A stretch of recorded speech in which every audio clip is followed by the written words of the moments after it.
Beleza, meninas, boa noite. Então, hoje nossa aula é uma continuação, né, da aula anterior.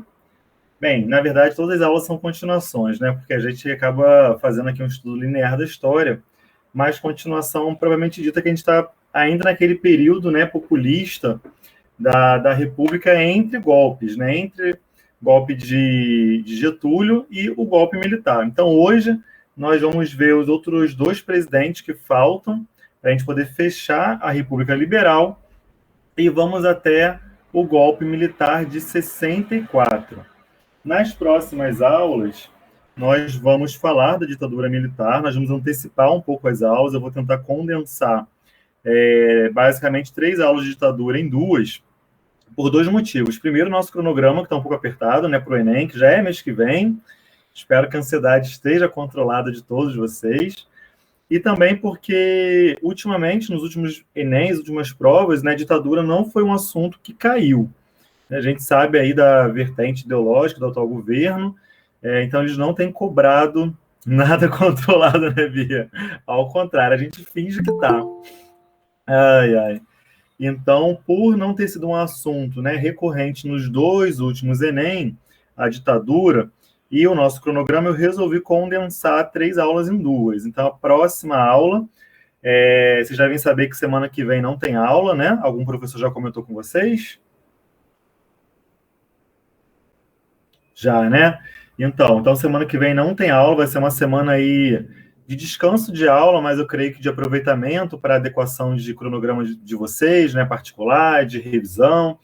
Então, nossa próxima aula, dia 18, eu vou fazer esse condensado, tá? Eu vou tentar puxar Castelo Branco, Costa e Silva e Médici para uma aula, Geisel, Figueiredo e já redemocratização na próxima, para a gente focar aí nas últimas semanas realmente na República Nova, né, da década de 90 em diante, que esse sim é um tema que tem caído mais nos últimos Enems. Então, eu não vou suprimir, tá? Eu vou condensar, eu vou apenas pegar os aspectos mais importantes, a gente vai ver toda a matéria, não fiquem preocupados, mas eu estou buscando antecipar um pouco para poder a gente ficar já nas vésperas do Enem com o assunto mais recorrente, trabalhar melhor, né? Com mais questão, com mais chance de acerto e de pontuação para vocês, tá bom?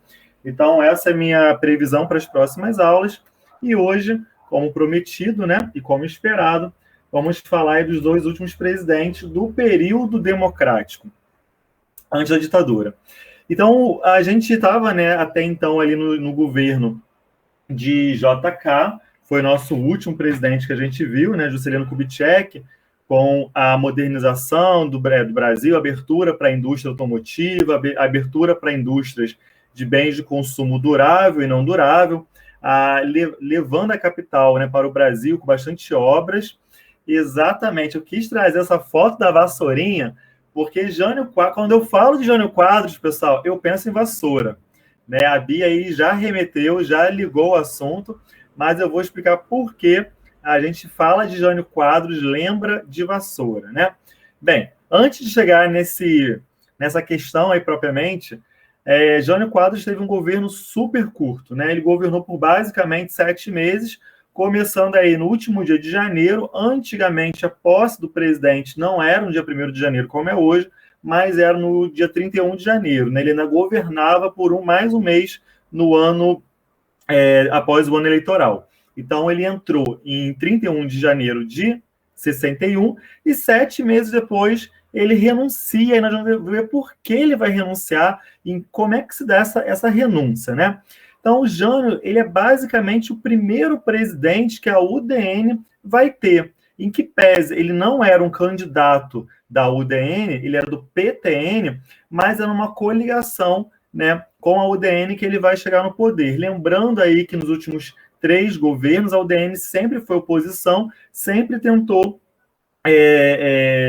conquistar o poder, né, mas o legado de Getúlio Vargas era muito forte, né? E ele entra, pessoal, a gente vai ver a figura de Jânio Quadros lembra muito alguns políticos de hoje em dia, tá? Eu não vou dar nome aos bois, mas vocês vão remeter. Ele entra na política com uma promessa de acabar com a corrupção. Vocês lembram que lá o governo JK, ele foi muito atacado, né, com suspeitas de corrupção, com suspeitas com essa abertura que ele fez à economia, né, com criação de empresas para poder levar subsídios ao Nordeste, muitos escândalos de corrupção. Então, a população estava muito satisfeita com o meio político. E ele entra, né, com um lema, com uma moral que vai acabar com a corrupção. E aí vem a figura da vassoura, porque ele dizia que ele ia varrer a corrupção. E Jânio, né, ele é uma figura muito controversa, muito icônica, digamos assim, né, por essas questões, porque o governo dele não tem nenhuma marca de plano econômico, não tem nenhuma referência, né, de um processo político, de uma mudança, mas ele é conhecido por questões mesmo controversas de conservadorismo, né, pela questão da vassourinha. Eu trouxe para vocês aqui o jingle, porque eu acho que é muito legal, essas coisas ajudam a gente a fixar, né, o jingle dele para a campanha. Vou botar aqui, é bem curtinho, só para vocês, só para ilustrar para vocês essa figura controvertida de Jânio Quadros.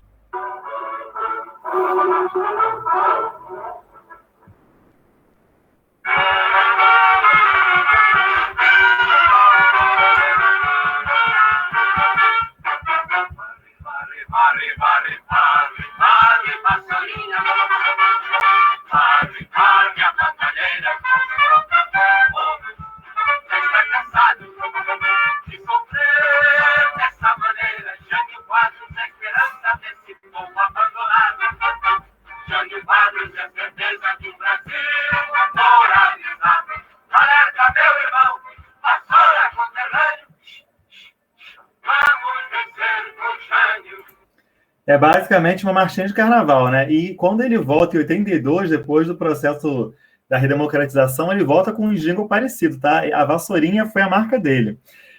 Então eu trouxe aqui porque o jingle, além de falar dessa questão de combate à corrupção, que era a marca dele, fala também que ele vai implementar uma moralidade, né? Então ele é o candidato dos bons costumes. Então ele é aquele candidato que é contra a corrupção e a favor dos bons costumes. Lembra alguém aí? Não sei, né? Lembrou algum político recente? Não sei. E aí, nessa questão de moralidade, bons costumes, ele vai lançar várias leis contra o lança-perfume, né, que usava muito no carnaval, contra a rinha de galo, ele vai proibir a briga de galo, ele vai proibir o uso de biquíni nas praias, vão ter fiscais do governo com fitas métricas medindo a roupa de banho das mulheres, né, porque ele era a favor da família tradicional brasileira, não podia usar biquíni na praia, que afronta, né, a família brasileira. Então, ele é essa figura controversa. E uma das coisas que a gente pode falar que marcou politicamente o governo dele foi uma tentativa de ter uma independência política nas relações externas. Então, vamos lembrar que os outros presidentes, né, a gente está aqui ainda num contexto de Guerra Fria, isso é muito importante para esse período, ter em mente, né, o contexto histórico de Guerra Fria nesse período político brasileiro, e os presidentes estão sempre atrelados ali à política norte-americana de alguma forma, né? Alguns mais, outros um pouco menos, né? Alguns mais nacionalistas, mas sempre com uma parceria com o governo dos Estados Unidos. Já Jânio Quadros, ele vai ir para um caminho diferente, né? Ele vai inaugurar uma vertente aí de uma independência. Ele não vai querer saber dos Estados Unidos, ele vai trilhar um caminho próprio brasileiro. E com isso ele acaba se aproximando de outros países, né, de outras vertentes socialistas, como a China, a União Soviética e até mesmo Cuba, porque para ele importava se o país queria fazer comércio com o Brasil, não importava se era capitalista, se era socialista, então ele meio que ignora o contexto de Guerra Fria e vai tentar traçar aí uma terceira via, digamos assim, né, para usar uma linguagem aí da política atual, essa famosa terceira via que se busca, né?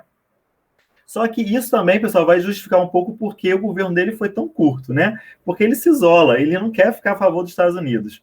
E uma das questões aí, pessoal, que vai marcar muito também o governo dele, é que ele vai condecorar Che Guevara, que é o ministro, né, de Fidel Castro lá em Cuba. E por que ele faz isso? Bem, nessa tentativa de ser aí uma terceira via, ele tenta ajudar a Igreja Católica lá em Cuba, né? Com a Revolução Cubana, a Igreja Católica vinha sendo um pouco perseguida, alguns bispos foram presos, né? Havia ali uma estatização das escolas particulares, escolas católicas, e ele vai pedir ao governo cubano, através de Che Guevara, que não persiga a Igreja Católica, que não persiga os sacerdotes católicos, né? Então, ele acha que isso vai ser muito bem visto, tanto lá fora quanto aqui dentro, né? Ele usando da política externa a favor da Igreja, só que não é o que acontece, ele dá um tiro no pé. Na verdade, tanto lá fora, né, os países capitalistas, quanto os militares e os políticos acham que ele está realmente se aproximando, né, do governo cubano, aí condecorando uma figura tão controversa quanto Che Guevara. Então, isso foi muito complicado, né? E ele tinha também como vice-presidente, pessoal, Jango. Jango, que foi ex-ministro do Trabalho de Getúlio e ex-vice de JK. Porque naquela época não existia uma chapa única como é hoje, né? Você vota hoje para presidente e para vice numa chapa única. Naquela época você votava para presidente e votava para vice-presidente, e o vice poderia se reeleger, presidente não. Então, por isso que Jango, ele se reelege e torna-se aí o vice de Jânio Quadros. E quando tem, né, essa aversão ao ato dele de condecorar Che Guevara, ele tenta culpar o seu vice, ele tenta culpar Jango, porque Jango ele estava ligado aos setores trabalhistas, né, aos setores populares, então ele já era visto meio como comunista, né? Então ele vai meio que culpar Jango, e ele tem uma ideia brilhante, né? Ele tenta dar um golpe no seu próprio mandato. O que ele pensa, Jânio Quadros, né? Dentro de mais uma das suas peripécias de tentativa de acerto, né, como condecorar Che Guevara, que deu errado. Ele cria um golpe, né, que vai ser mal sucedido, para meio que culpar Jango, e ele fala que ele não tem mais como governar, o governo dele está inviável, e ele renuncia à presidência, alegando impossibilidade de governar devido a forças ocultas que seriam o seu vice-presidente. E ele pensa, eu vou renunciar, o povo vai pedir para eu continuar, eu vou ser aclamado pela população, e aí eu volto, né, dando um golpe, eu volto nas mãos do povo, eu vou criar uma ditadura, eu não sei o que ele pensou, mas ele tentou dar um golpe em si mesmo, e o golpe falha, porque quando ele renuncia, a população falou, pô, bacana, não estava gostando mesmo, vai lá, vai tarde, tchau, tchau. Né? Ele estava no momento aí de inflação, que a gente já estava herdando já dos outros governos, né? Lembrando que o Brasil ele pediu empréstimo para o FMI, então já havia uma política fiscal muito complicada, uma inflação muito grande, e a população não abraça Jânio Quadros, e o governo dele acaba por uma renúncia, que foi uma tentativa de golpe. Então, foram 7 meses de governo, um governo muito curto, né, que vai ser lembrado por essa aplicação de leis morais, como eu falei, esse ato aí de condecoração de Che Guevara e a sua renúncia, nada mais além disso. Então, foi um governo muito curto, né, muito controverso, e que realmente só veio para colocar Jango no poder.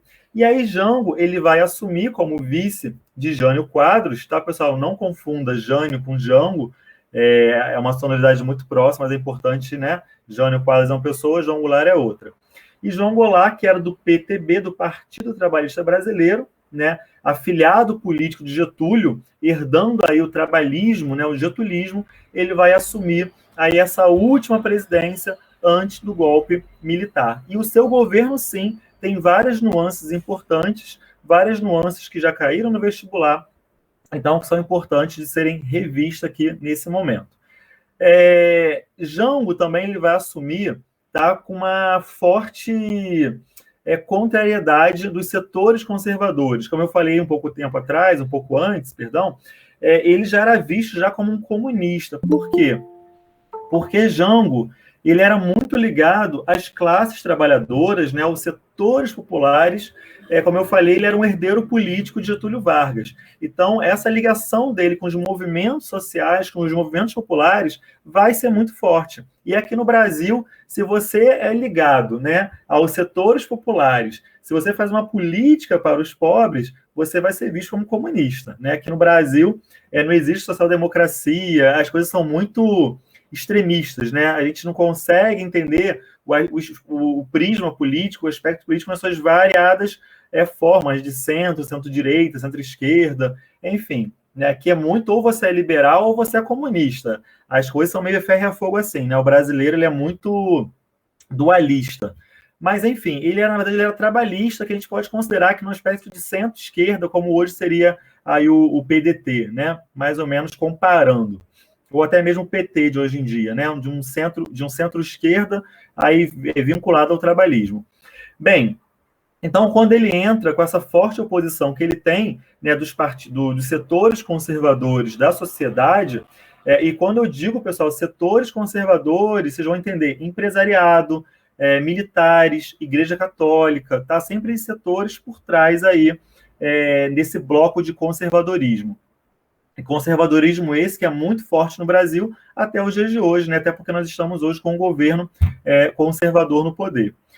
Então, de 61 a 63, Jango assume, mas ele vai assumir um governo parlamentarista. O Brasil ele deixa de ser uma república presidencialista para ser uma república parlamentarista. Essa foi a forma que encontraram para deixar Jango assumir. Ele vai assumir, mas com uma reserva de poderes, porque num sistema parlamentarista, o presidente não tem a efetividade do poder do executivo, né? Esse poder, esse governo, ele vai estar na mão do primeiro-ministro, que é votado, que é eleito pelo Congresso, pelo parlamento, né? Então é o parlamento que vai estar de forma aí indireta, né?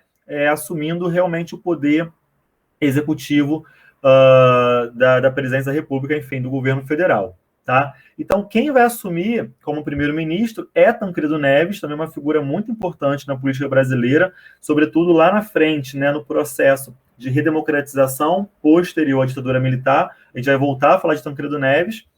E aí, por 3 anos, Jango ele vai governar através da figura do parlamento, através da figura do primeiro-ministro. No final desses 3 anos, também a inflação ela vai dobrar, né, vai meter 100% aí de inflação, não vai ser bem visto o governo parlamentar pela população, e é feito um plebiscito que vai restaurar o presidencialismo. A população vai votar a favor pela volta do presidencialismo, e aí, de fato, Jango, em 64, ele volta ao poder, né? Essa volta do poder de fato, porque ele sempre esteve no poder como presidente, mas agora realmente, né, no presidencialismo, ele podendo exercer aí atos do executivo propriamente dito. E aí, quando ele volta cheio de ideias, ele volta assim para quebrar, para arrebentar, né? Fiquei 3 anos na geladeira, agora eu vou voltar, vou mandar ver, vou fazer vários projetos, vou fazer várias reformas, vou fazer vários planos e vou dar a minha marca para esse governo. E aí, pessoal, as coisas não saem muito bem, né? Bem, primeiro, ele vai lançar um plano econômico trienal para tentar aí, recuperar esses 3 anos que ele não governou, né, de fato, e ele vai tentar fazer recuperação econômica, diminuindo a importação, né? Como assim? A balança comercial brasileira estava muito desfavorável, a gente importava mais do que exportava, ou seja, a gente comprava mais do que vendia, né? Pensa como uma pessoa comum. Se eu compro mais do que vendo, que eu ganho dinheiro, o que acontece? O meu saldo no final do mês vai ficar desfavorável, né? Então, para eu poder equilibrar as minhas contas, eu tenho que parar de comprar, tenho que parar de gastar dinheiro, né? E tentar vender mais, tentar fazer dinheiro. Então é isso que ele tenta fazer, ele tenta diminuir as importações, tenta fomentar uma indústria nacional, mas o seu plano trienal também não vai lograr muito êxito, até porque ele não vai ter muito tempo, né, para colocar em prática, porque logo depois ele vai sofrer o golpe, né? Cenas dos próximos capítulos, estamos chegando no golpe. E o que realmente, pessoal, vai sacudir, né, a sociedade, vai sacudir o Brasil e vai colocar os conservadores totalmente contra, né, vai unir todas as vertentes de conservadorismo, dos liberais, da direita, vai ser as reformas de base que Jango ele vai anunciar. Jango ele vai tentar promover reformas na educação, no fisco, né, nos tributos, no Código Eleitoral, e o que pega mais no pé é uma reforma agrária. Né? Ele era muito ligado às ligas camponesas, que eram os movimentos sociais que falavam de campo, de reforma agrária. A gente fazendo um paralelo hoje em dia, seria mais ou menos a figura do MST. Né? Então, Jango, como eu falei, assim como Getúlio era muito ligado aos setores populares, aos setores civis que reivindicavam direitos, ele também era. E ele era muito ligado às ligas camponesas, e ele vai tentar promover essa reforma agrária, né, que é uma redistribuição de riqueza no Brasil. E falar em redistribuir riqueza no Brasil, em tributar grandes fortunas, é mexer no vespeiro, né? Porque não só os ricos ficam incomodados, como a classe média, que se acha rica, né, porque se acha próxima aos ricos, também se incomoda e acaba indo contra. E aí, pessoal, o que acontece? No dia 13 de março, Jango ele vai fazer um grande comício na Central do Brasil, um comício muito importante, né? Trouxe essa foto aí para vocês. Esse comício reuniu mais de 100 mil pessoas ali na Central do Brasil. Lembrando que, em que pese a capital federal era Brasília, naquele momento estava apenas o legislativo em Brasília. O executivo ainda continuava no Rio de Janeiro. Por isso, tão importante esse comício aqui no Rio de Janeiro, na Central do Brasil. E esse comício, né, vai ser um comício muito inflamado. Jango ele vai reverberar bastante os pontos de suas reformas, né? E isso não vai ser bem visto pelos setores conservadores, né? Exatamente, ele tentou aí continuar o seu legado, né, de Vargas, né, Bia? Ele tentou aí fazer um saculejo aí, dar o seu nome para o governo. E eu trouxe algumas matérias de jornal para você, né? O Povo com Jango começa a reforma, jornal Última Hora. Já vem o Jornal do Brasil, que era mais direita, Goulart decreta desapropriação de terras, encampa refinarias e pede nova Constituição. Então, uma matéria mais favorável, uma matéria mais contrária aí, né? Matérias de primeira capa, tem do Jornal Globo também, que vai ser bem mais atacando o Jango, né? E o que a direita faz, o que os setores conservadores fazem? Eles vão responder muito rápido esse comício na Central do Brasil, e em 19 de março eles vão promover a Marcha da Família com Deus pela Liberdade, uma marcha contra Jango, cujo tema vai ser tradição, família e propriedade, né? Lembra muito o tema do nosso atual presidente, né? Que fala de família, Deus acima de tudo, né? Enfim, só aí para a gente comparar como esses elementos políticos, né, eles se reciclam ao longo do tempo, né? Temos aí na manifestação uma placa: o Brasil não será uma nova Cuba. Alguém já viu uma placa dessa esse ano, no 7 de setembro? Então, para a gente ver como as ideias elas são requentadas, né? Como se usa as mesmas desculpas, né? Os mesmos fantasmas para amedrontar a população e tentar conduzir assim para o ideal da classe dominante, né? Da classe empresarial, os militares, enfim. E essa manifestação, essa Marcha da Família com Deus, ela vai reunir só em São Paulo mais de 500 mil pessoas. Então vai ter uma aderência muito grande, tá? Existem, pessoal, vários institutos por trás, como o IDEP. Eu não vou entrar muito aqui no assunto, porque não é assunto de vestibular. Mas, assim, existiam várias máquinas, né, do governo trabalhando, sobretudo ligado aos militares, trabalhando no setor ideológico para fomentar esse medo da população, né? Lembrando lá, desde aquele plano Cohen, que já foi um plano bolado pelos militares para tentar dar um golpe no Brasil, essa ideia de máquina que funciona, uma máquina ideológica, fabricando fake news, não é coisa nova, tá?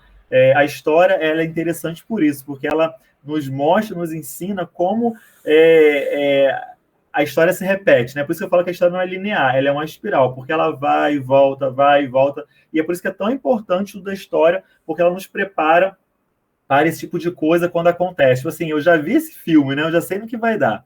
Mas, enfim. E após essa marcha, que aconteceu no meados de março, os militares viram que estava pronto, né? Que aquele campo que eles viam plantando a semente do golpe estava pronto para ser colhido. E eles começam já a esboçar um golpe que deveria acontecer em abril, mas os setores lá de Juiz de Fora, de Minas Gerais, o quartel se antecipa um pouco ao golpe, e no dia 31 de março, movido pelo general Olímpio Mourão Filho, que até lembra um pouco o nome do nosso vice-presidente, né, Mourão, eles começam a marchar rumo ao Rio de Janeiro para poder tirar Jango do poder. E aí, pessoal, toda a controvérsia que existe, se foi golpe, se não foi golpe, se foi revolução, se foi uma contra-revolução, está muito nesse momento, tá? O que acontece? Os militares, eles vão pedir a renúncia de Jango.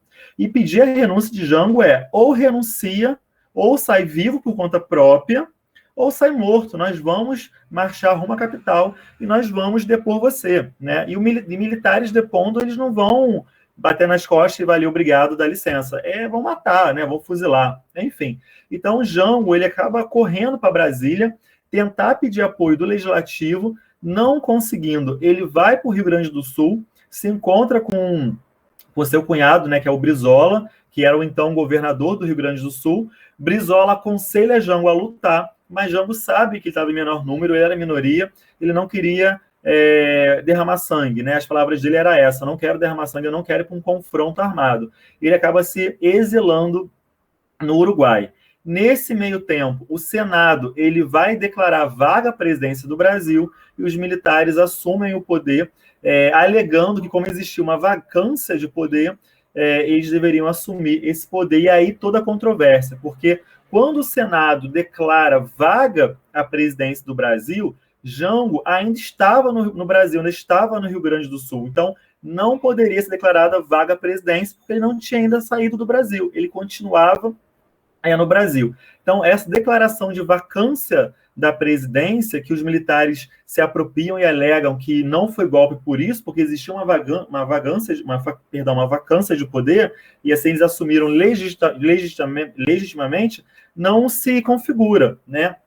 E também não há de se falar que foi uma revolução que os militares fizeram, porque não houve nenhuma mudança nas estruturas da sociedade, né? Como eu já falei aqui diversas vezes, uma revolução só se configura quando existe uma mudança nas estruturas da sociedade, né? No âmbito econômico, no âmbito político, no âmbito social, cultural, assim como a Revolução Francesa fez. Então, os militares não fizeram nenhuma revolução, até porque eles saem do poder 21 anos depois, deixando o Brasil pior do que estava, pelo menos na esfera econômica, né? Com desvalorização da moeda, com alto índice de inflação, com uma dívida externa galopante, enfim. Eles abandonam o poder num quadro econômico muito pior.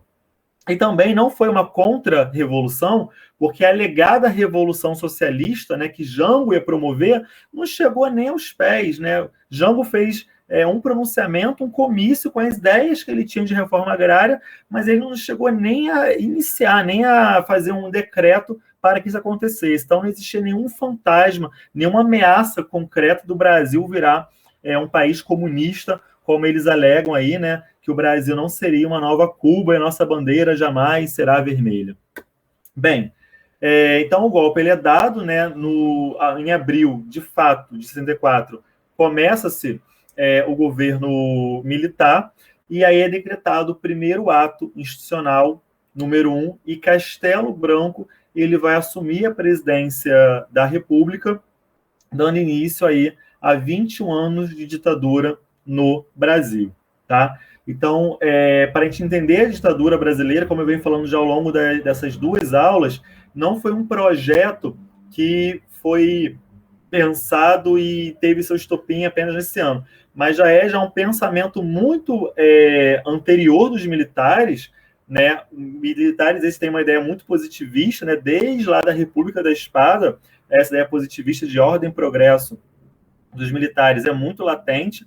Claro que não é unânime no meio militar, existem alguns setores do militarismo que vão ser contra a ditadura. O próprio Castelo Branco, que é considerado, né, da ala mais branda dos militares, ele entendia que estava ainda muito imaturo para poder acontecer esse governo militar. Ele não acreditava que era a hora, que deveria esperar mais um pouco, mas assim se deu o golpe, né? E abril de 64, a gente tem início aí aos 21 anos de ditadura militar no Brasil.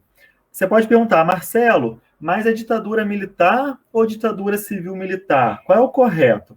Não existe muito consenso, tá, pessoal? Hoje em dia, a historiografia usa muito mais o termo ditadura civil-militar, porque entende que vários setores da sociedade civil contribuíram para o golpe, contribuíram para esse governo. Como eu falei, a Igreja Católica, o empresariado, alguns institutos de pesquisa que criaram, né, uma ideologia favorável ao golpe. Mas, para efeitos do vestibular, como o vestibular tem mostrado todos os anos, né, até pelo menos 2019, o termo ditadura militar é o que o Enem usa para a prova. Tá? Lembrando que nos últimos 2 anos, a gente não teve questões ditadura, o que vai justificar um pouco a minha enxugada nas aulas sobre a ditadura militar, nas duas próximas aulas. Mas se o Enem, porventura, trouxer esse tema, a gente vai usar a palavra ditadura militar, tá bom? Então, aí a gente vai combinado assim pelo histórico de prova, pelo histórico que o edital tem trazido até então. Pessoal, corri acho que um pouco, não sei se está tranquilo para vocês. Alguma dúvida sobre esse final de período liberal e democrático no Brasil, anterior ao golpe? Podemos ir para algumas questões para a gente treinar e ver se o conteúdo foi assimilado. Sem dúvidas, Bia. Então a gente pode passar tranquilo, né? Acho que é um período muito tranquilo, né? Jânio Quadros é mais folclore do que um presidente. E Jango, aí é toda essa questão conservadora, essa perseguição, né? Esse fantasma do comunismo aí. Então vamos lá, Gabi. Primeira questão do Enem de 2018. A democracia que eles pretendem é a democracia dos privilégios, a democracia da intolerância e do ódio. A democracia que eles querem é para liquidar com a Petrobras, é a democracia dos monopólios nacionais e internacionais, a democracia que pudesse lutar contra o povo. Ainda ontem eu afirmava que a democracia jamais poderia ser ameaçada pelo povo, quando o povo livremente vem para as praças que são do povo, para as ruas que são do povo. Então, esse aí é um trecho, né? Sempre eu lembro a vocês de ler o referencial teórico que a questão traz. Qualquer texto é importante ler, ó. E que tal? Discurso de João Goulart no começo da central. Então, é importante ler da onde veio a fonte do texto, a gente entender qual foi o personagem, qual foi o contexto histórico que ele foi dito. Então, ficou mais fácil, né? Se foi aí um discurso de Jango, já dá para entender já quem está falando, né? Em um momento de radicalização política, a retórica no discurso do presidente João Goulart, proferido no comício da Central do Brasil, buscava justificar a necessidade de, letra A, conter a abertura econômica para conseguir a adesão das elites. Letra B, impedir a ingerência externa para garantir a conservação de direitos. C, regulamentar os direitos de comunicação para coibir os partidos de oposição. Letra D, aprovar os projetos reformistas para atender a mobilização de setores trabalhistas. Ou letra E, incrementar o processo de desestatização para diminuir a pressão da opinião pública. Temos aí duas letras D e uma letra E. Então, a gente já pode anular a B e a C. Quanto a essas, não está em dúvida, né? Acho que a B e C é muito tranquilo, que não tem nada a ver com Jango. Ficamos entre a D e a E. Letra E, incrementar o processo de desestatização para diminuir a pressão da opinião pública. De fato, nesse período, a gente não tem desestatização de empresas públicas, tá? Que seria, no caso, né, privatizar. A gente não está falando aqui de privatização, Ju. Então, a resposta correta aqui vai ser a letra D, né? Lembrando aí que Jango ele vai defender projetos de reforma, como eu falei, de educação, do Código Tributário, do Código Eleitoral e reforma agrária, para atender aí o clamor de setores trabalhistas, setores da população, setores do povo, né? Falar de Jango é falar de trabalhismo, né? Porque Jango ele é da Escola Trabalhista de Getúlio Vargas, ele foi ministro de Getúlio Vargas. Então, falou de trabalhismo, falou de reformas, falou de Jango. Então, essas duas palavras aí, ó, reformas e trabalhismo, vai remeter a Jango. Então, a gente consegue aí chegar na letra D com essa triangulação, tá? Então, bora botar isso no seu caderno. Jango é igual reformas, que é igual ou mais trabalhismo, tá? Essas duas palavras apareceu na prova, você já pode linkar que tem a ver com Jango. Tranquilo? Juju, tá tranquilo aí porque não é E, porque é D? Qualquer dúvida é só gritar aí, hein? Tranquilo, show de bola. Próxima questão. Em meio às turbulências vividas na primeira metade dos anos 60, ou seja, né, esses anos aí dourados, mas que foram muito conturbados, que foi antes dos anos de chumbo, né? A gente tem os anos dourados, a gente vai chegar já nos anos de chumbo. Tinha essa impressão de que as tendências de esquerda estavam se fortalecendo na área cultural. o Centro Popular de Cultura, o CPC, da União Nacional dos Estudantes, da UNE, encenava peças de teatro que faziam agitação e propaganda em favor das lutas pelas reformas de base e satirizavam o imperialismo e seus aliados internos. No início da década de 60, enquanto vários setores da esquerda brasileira consideravam que a CPC da UNE era uma importante forma de conscientização das classes trabalhadoras, os setores conservadores e de direita, políticos vinculados à UDN, à Igreja Católica, grandes empresários, entendiam que essa organização, então eles querem saber como a direita pensava que a UNE funcionava, tá? Letra A. Constituiu uma ameaça para a democracia brasileira ao difundir a ideologia comunista. Letra B. Contribuía com a valorização da genuína cultura nacional ao encenar peças de cunho popular. Realizava uma tarefa que deveria ser exclusiva do Estado, ao pretender educar o povo por meio da cultura. D. Prestava um serviço importante à sociedade brasileira, ao incentivar a participação política dos mais pobres. Ou letra E, diminuir a força dos operários urbanos ao substituir os sindicatos como instituição de pressão política sobre o governo. E aí, pessoal, A, B, C, D ou E? Já temos uma letra A aí na tela. Qual mais? Quem vem de A, quem vem de B, quem vem de C, quem vem de D, quem vem de E? Mais um A na tela. Gabi, opa, chuva de A. Juju? Seu palpite? Bacana, gabaritaram. Oi, Bia. Fica parecendo um jogo de aposta desse jeito. Então, exatamente, pessoal. A UNE, né, até hoje, ela é vista muito como um órgão de difundição de ideias socialistas e comunistas nas faculdades, né?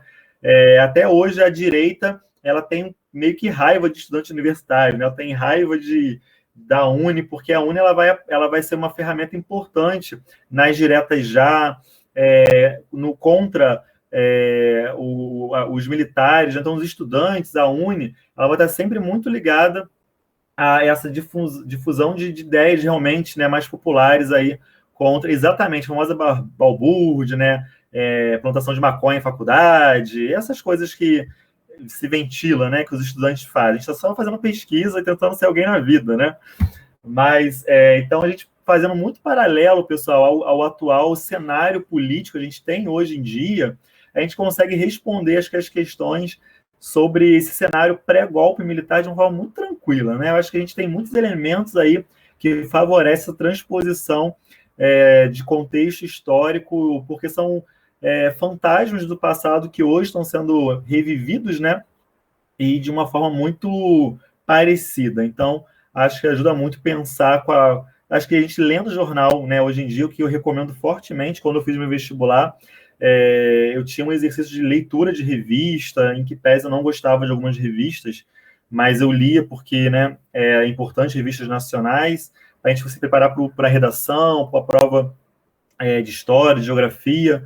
Então, eu também deixo aqui consignado e recomendo a vocês sempre essa leitura de jornal, né? Pegar as matérias principais de economia, de política, que acho que ajuda muito quando vier o tema do Enem, né? Que o Enem vai trazer um tema que tem a ver com cultura, com política, com economia, né? Algum tema aí nessas três vertentes. É muito importante estar por dentro do que acontece. Então, tanto a prova de história, a prova de geografia e a prova de redação, a leitura aí de revistas importantes, como a Veja, a Época, jornais de grande circulação, JB, o Globo, ajuda muito aí na prova, tá bom?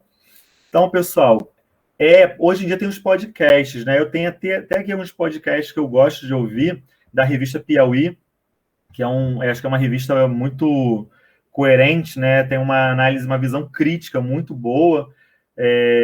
Enfim, eu posso até depois levantar aqui uns podcasts bem trazidos pela Bia, para depois recomendar para vocês. Naquele momento, vocês não querem estudar, não querem ler, né? Sentar, bota lá um podcast no celular, vai ouvir um deitado, né? Às vezes antes de pegar no sono, porque entra alguma coisa, né? Então, eu vou tentar fazer aqui um levantamento. Próxima aula, eu trago para vocês algum podcast bacana de história, de política, de geografia. Qual? História. História do Cash, o nome é esse? História do Cash? Esse eu não conheço. Esse eu não conheço. Eu vou procurar aqui alguns e vou ver se também estão recomendando, tá, pessoal? Então é isso. Próxima aula, pessoal, é dia 18, tá? Dia 11, tá? Um descansinho aí para vocês darem uma recapitulada, uma revisão, um descanso. Também um descanso ele é importante para a gente não pirar, né? Porque a prova do Enem não é tão somente conhecimento, é muito emocional. Eu lembro que na primeira prova do Enem, eu estava tão nervoso, que me deu branco, eu esqueci, eu saí chorando da prova. Existia uma pressão muito grande em mim, porque a minha irmã passou no primeiro vestibular, né? Então, ela passou para direito na FRJ, foi aquela pressão da família, a sua irmã passou, tu estuda na mesma escola que ela, você tem que passar, então, assim, tem que passar, né? A gente tem que entender que a gente não tem nada, a gente vai fazer no nosso tempo, então, sem obrigação, sem pressão, as coisas acontecem melhor. No outro ano eu fui com mais maturidade, né? Eu vou buscar sim, Bia. Obrigado pela recomendação. Então, pessoal, o emocional ele é muito importante na prova do Enem. Por isso que é muito importante fazer simulado, pegar provas para treinar seu tempo, para poder realmente trabalhar o emocional. É importante para técnica, para pegar linguagem de prova, é importante. Mas para treinar o emocional também é muito bacana, tá? Então, vocês se conhecem melhor do que eu, tentem descansar, tentem também fazer coisas prazerosas para o ensino, para o estudo fluir da melhor forma possível, tá bom, pessoal? Bem, dia 18 a gente se vê de novo, semana que vem descanso, pelo menos da minha voz, né? Vocês vão descansar um pouquinho e a gente se vê, pessoal, com ditadura aí na próxima aula. Um beijo no coração, obrigado aí pela companhia. Alguém tem alguma pergunta? Posso me despedir? Tá tranquilo por hoje? Acho que foi uma aulinha light, né? Uma aulinha aí só para... Então, beleza, meninas. Beijo. Até a próxima aula. Fiquem com Deus. Tchau. Obrigada, Marcelo. Boa noite. Valeu, Bia. Beijo, prof. Boa noite. Tá? Beijo, Gabizinha. Beijo. Fico com você, chorando de desespero. Não chore, fica tranquilo, vai dar tudo certo. Ai, se Deus quiser. Tchauzinho. Valeu, beijo.